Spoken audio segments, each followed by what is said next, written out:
مع الله في لألآت النجوم وحبك الغيوم وضوء القمر نحمده ونصلي على رسوله الكريم اما بعد بسم اللہ الرحمن الرحیم۔ معزز خواتین و حضرات، السلام علیکم ورحمۃ اللہ وبرکاتہ۔ میں آپ کی خدمت میں حاضر ہوں پروگرام سنہری باتوں کے ساتھ، اور آج کی مجلس میں ایک صاحب نے سوال کیا ہے کہ کیا قرآن مجید کو کسی مرنے والے کے ساتھ قبر میں رکھنا جائز ہے، یا قرآن مجید کی کسی صورت کو یا کوئی اور متبرک کلمات اس طرح کی کوئی چیز مرنے والے کے ساتھ قبر میں رکھنے سے اس کو فائدہ ہوگا یا نہیں۔ تو معزز سامعین، گزارش یہ ہے، قرآن مجید مکمل کتاب کی شکل میں یا قرآن مجید کی کوئی صورت یا قرآن مجید کی کوئی آیت یا اس طرح کی کوئی اور چیز میت کے ساتھ قبر میں دفنانا بے ادبی ہے۔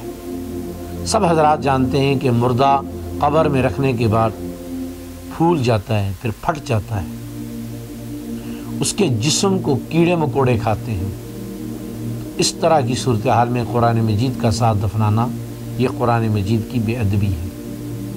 اور دوسری بات یہ چیز اگر نفع کا باعث ہوتی تو پیارے نبی محمد الرسول اللہ صلی اللہ علیہ وسلم جہاں عبداللہ بن ابی کو اپنا کرتا پہنا سکتے تھے، اپنا لعابدان اس کے منہ میں ڈال سکتے تھے، تو وہ اس کی بخشش کے لیے کوئی ان طریقوں میں سے بھی اختیار فرماتے، لیکن آپ علیہ السلام نے ان طریقوں میں سے کوئی بھی اختیار نہیں فرمایا۔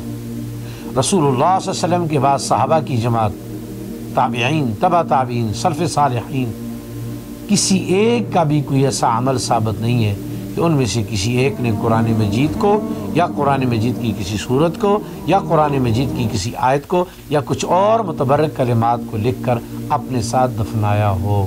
اس لیے ایسا کرنا بے ادبی ہے۔ اللہ ہم سب کو سمجھنے کی توفیق نصیب فرمائے۔ السلام علیکم ورحمۃ اللہ وبرکاتہ۔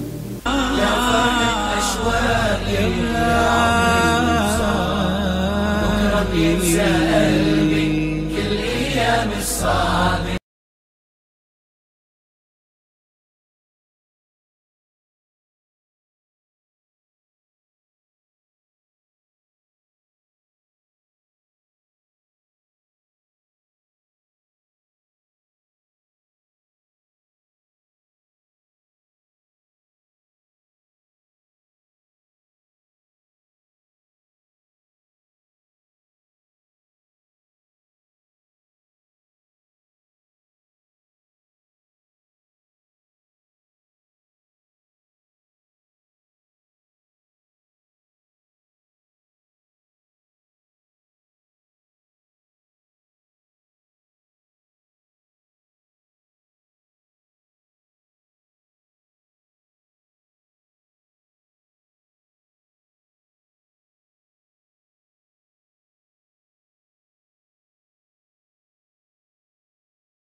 مع الله في لألآت النجوم وحبك الغيوم وضوء القمر